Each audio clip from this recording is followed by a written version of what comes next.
All right, today we're going to dive into something that's absolutely critical, but honestly often gets overlooked when building trading bots in MQL5, and that's data conversion. Now, this isn't just about swapping one data type for another. It's about making sure your bot can communicate with perfect, flawless precision, because as you'll see, one tiny little translation error can cause a massive, massive failure. Let's jump in. So let me just start by asking you a question. When you think about a trading bot failing, what comes to mind? Probably a flaw in the strategy, right? Or maybe some crazy market event or a server connection issue. But what if I told you that the most common reason is something way, way smaller and sneakier? That's right. The real culprit is often just a simple translation error. Think about it. Inside your MQL5 program, data is constantly being moved around, compared, and changed. And if your program can't speak its own internal language fluently, if it messes up the translation between different data types, it is absolutely going to make a costly mistake. It's not a matter of if, but when. To really get a handle on this, we're going to follow the life of data as it actually journeys through your bot, It starts as raw info from the server, then it gets chewed on by your strategy's logic, and finally, it has to be communicated back to you, the developer, either on your screen or in a log file. Every single one of those steps requires a perfect translation. Okay, our first stop is the most critical one of all. This is the moment your bot gets price data from the server. This is ground zero. It's where your whole strategy kicks off. And let me tell you, absolute precision here is completely non-negotiable. Now here's where things get a little weird. We see the number 0.3. Simple, right? But look at how a computer actually stores it. On the left, a double is super precise. It looks perfect. But on the right, a float has this tiny little error way, way out at the end of the decimal. Now you might think, who cares? But your trading logic cares. If your strategy asks, is this price equal to that price, the computer sees two totally different numbers, and it's going to say, nope. And your entire trade entry or exit could fail right there because of that tiny inaccuracy. So how in the world do we fix this? Well, MQL5 gives us the perfect tool, NormalizeDouble. Think of it as your precision translator for prices.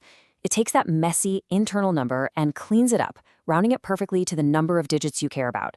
The key takeaway here is this. Before you ever compare two prices, you absolutely must normalize them. It's the only way to be sure you're comparing apples to apples.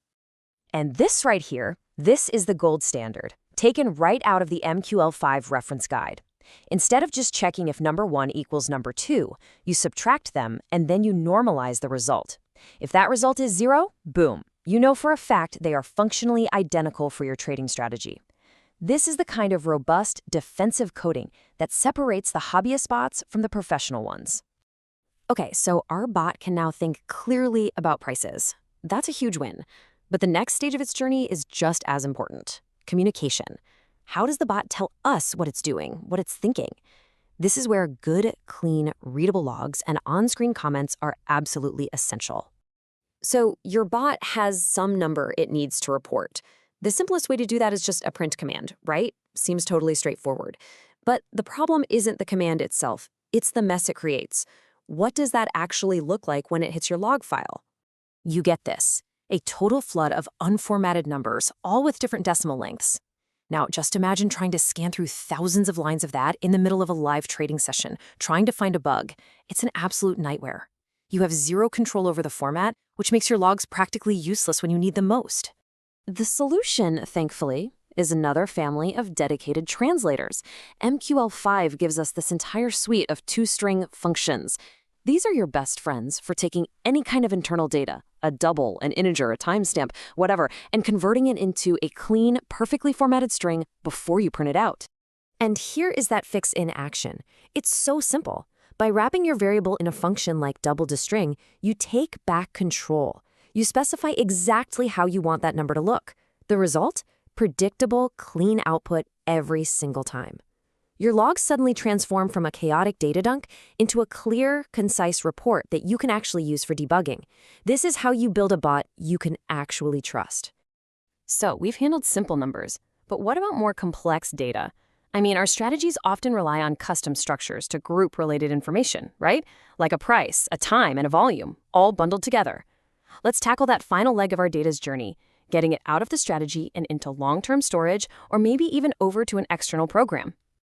And this brings up a whole new challenge. You can't just write a complex struct to a file directly. And you certainly can't just hand it over to a DLL if you're doing some advanced machine learning analysis. You need some kind of universal, flat format. MQL5's brilliant answer to this problem is struct2char array. This thing is a powerhouse. It acts like a data flattener. It takes your complex structure with all its different data types and turns it into one simple sequential array of bytes. And that byte array, that's a universal language that file systems and other programming languages can easily understand. The workflow is actually really logical and clean. First, you define your data container, your struct. Second, you fill it up with live market data. Third, you translate it into that universal byte array using struct2char array.